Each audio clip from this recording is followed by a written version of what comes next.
सभागार में उपस्थित सभी को मेरा नमस्कार और मंच पर आसीन सबको मेरा प्रणाम।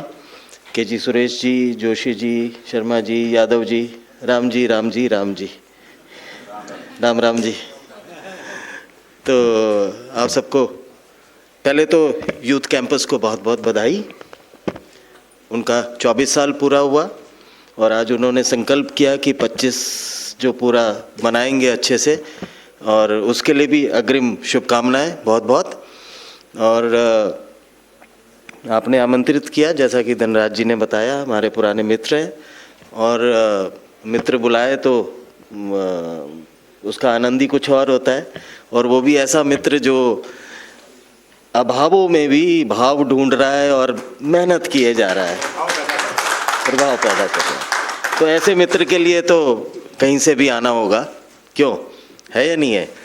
रही बात यहाँ की चर्चा की और उसकी, और मैं धनराज जी और यूथ कैंपस की तरफ से एक बारी जोरदार केजी सुरेश जी के लिए ताली बजा दीजिए।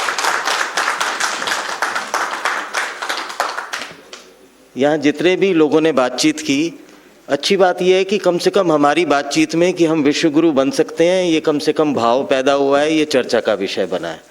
हमारा कॉन्फिडेंस दोबारा से लौट रहा है कि यस वी कैन, हम कर सकते हैं। और ज़्यादा बात ना करते हुए आप देखो तो सब उसी तरीके से कंट्रीब्यूट कर रहे हैं।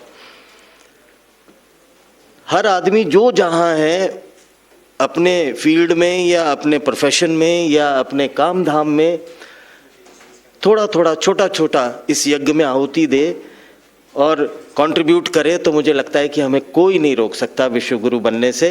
हमारे में वो तमाम सारी क्षमताएं हैं। जैसे एग्जाम्पल के तौर पे माना जैसे केजी सुरेश जी, ये यहाँ के डायरेक्टर हैं। मैं बैठा सोच रहा था कि ये आदमी मतलब दुनिया भर की एंगेजमेंट्स हैं, और दूसरा आप सोच सकते हैं कि इंडिया हैबिटेट सेंटर में हम जैसे सामान्य लोगों के लिए स्थान उपलब्ध होना और उपलब्धता के साथ साथ पूरा सपोर्ट होना, ये कंट्रीब्यूशन है,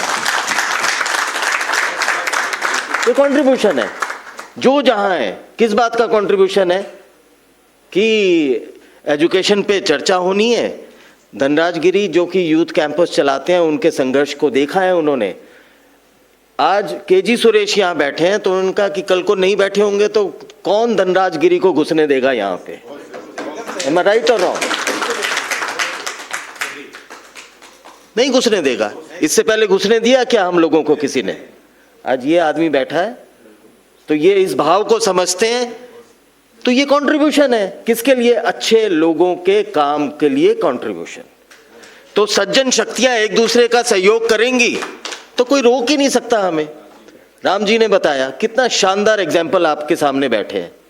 सामान्य आदमी मन में पीड़ा, बस ऐसे ही तय करते जाएं, संकल्प करते जाएं कि 50,000 बच्चों को जिनको शिक्षा नहीं मिली, बिना राग द्वेष, बिना ये सोच के कि कौन किस जाति का है, किस बैकग्राउंड का है, किस उसका है, उसको शिक्षा देनी है, ये संकल्प है उस आदमी का, ये कंट्रीब्यूशन है।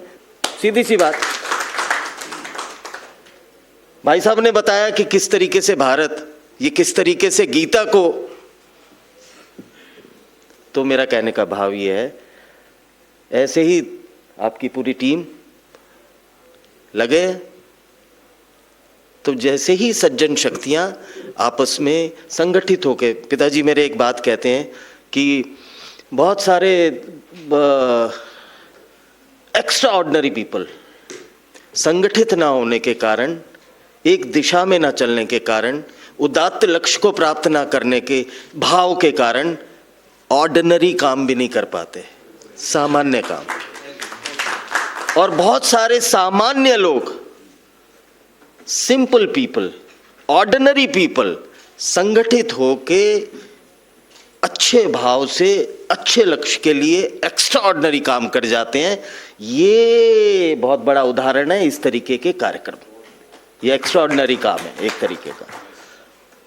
तो मुझे लगता है कि बहुत ज़्यादा बातें ना करके हम सब अपने जीवन में, मैं तो इसी निष्कर्ष पे पहुंचा हूं, क्योंकि आज के दौर में ये जो दौर चल रहा है, ये अपने आप को एक्सप्रेस करने का, कम्युनिकेशन का, या जिसको कह सकते हैं कि अपनी बात रखने का, मेरे को लगता है स्वर्णिम काल चल रहा है।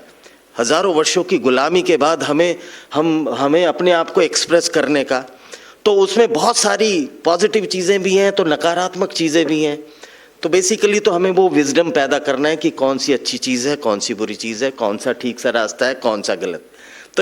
तो एजुकेशन के साथ साथ विजडम पैदा होना, ये मुझे लगता है कि ये सबसे बड़ा चैलेंज है। और इस आज के इस बम्बार्डमेंट में, जहाँ नॉलेज की बम्बार्डमेंट हो रही है, सारी चीज़ें, हम कंफ्यूज होते जा रहे हैं। तो कृपा करके कंफ्यूज मत होइए। छोटी छोटी चीज़ों को, जैसे छोटी छोटी खुशियाँ होती हैं, वैसे ही छोटी छोटी चीज़ों को तय कर लीजिए अपने जीवन में। सारे ही करने लगेंगे छोटा छोटा, जैसे मैंने एग्जाम्पल दिया कंट्रीब्यूशन का, कितना शानदार बोला शर्मा जी ने कि कितने साल हो गए जनाब? 47 साल हो गए, और आप देखिए चेहरे पे क्या रौनक है, क्या जिसको कहते हैं कि, और ये रौनक पता है क्यों है? मैं जानता नहीं इन्हें, पर मैं गारंटीज कह सकता हूं कि इस आदमी ने बहुत शानदार, स्ट्रेट, सीधा जीवन जिया होगा, साफ जीवन जिया होगा, तभी ये रौनक है, नहीं तो नहीं हो सकती है। Am I right? तो छोटा छोटा अपना तय कर लीजिए, ज़्यादा ज्ञान की और बकैती की जरूरत नहीं है। अपना जयराम जी की